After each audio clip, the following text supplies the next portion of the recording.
म्हणजे आता हे सगळं बोलायची वेळ नाही, पण दोनच गोष्टी सांगेन की समजा अजित पवार साहेब हे अशा प्रकारचं कुठल्याही एकत्रीकरणाची चर्चा जर करत होते तर ते कुठलीही चर्चा भाजपशी चर्चा केल्याशिवाय करतील का? त्यामुळे ते जर चर्चा करत असतील तर त्यांनी भाजपशी चर्चा केली असेल, ते करत नसतील तर वेगळी गोष्ट आहे. त्यामुळे मला असं वाटतं की पहिल्यांदा तर हे लक्षात घेतलं पाहिजे. पुन्हा एकदा सांगतो, चर्चा करायची नाही करायची, विलिनीकरण करायचं, सर्वस्वी 100% राष्ट्रवादी काँग्रेस पक्षाचं डोमेन आहे. हा आमची अपेक्षा एवढी असेल, कुठलाही निर्णय घेण्याच्या आधी त्यांनी आमच्याशी चर्चा एकदा करावी आणि ते करतातच आणि ते पुढेही करतील. त्यामुळे याही संदर्भात दुसरं, समजा अजित पवार साहेब अशा प्रकारच्या चर्चा करत होते तर ती चर्चा ते एनडीएतनं बाहेर पडण्याकरता करत होते का? ते का सरकारमधनं बाहेर पडणार होते का? त्यांनी तो स्पष्टपणे सरकारमध्ये ते स्टेबल होते.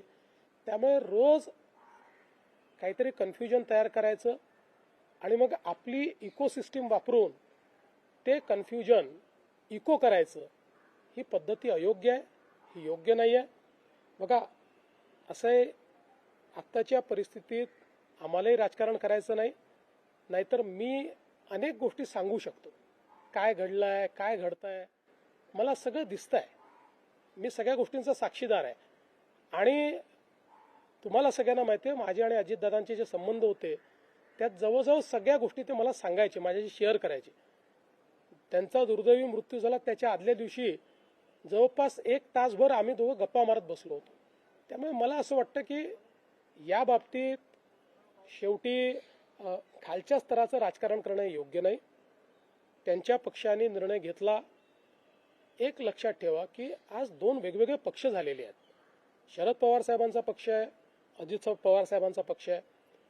आता अजित पवार साहेबांच्या पक्षाने हा निर्णय घेतला की आमचं नेतृत्व हे सुनेत्राताईंनी करावं आणि त्यांनी हा निर्णय घेतला की सुनेत्राताईंनी नेतृत्व करण्याकरता शपथविधी करावा. त्यांनी सुनेत्राताईंना सांगितलं, सुनेत्राताईंनी त्या ठिकाणी तो शपथविधी केला.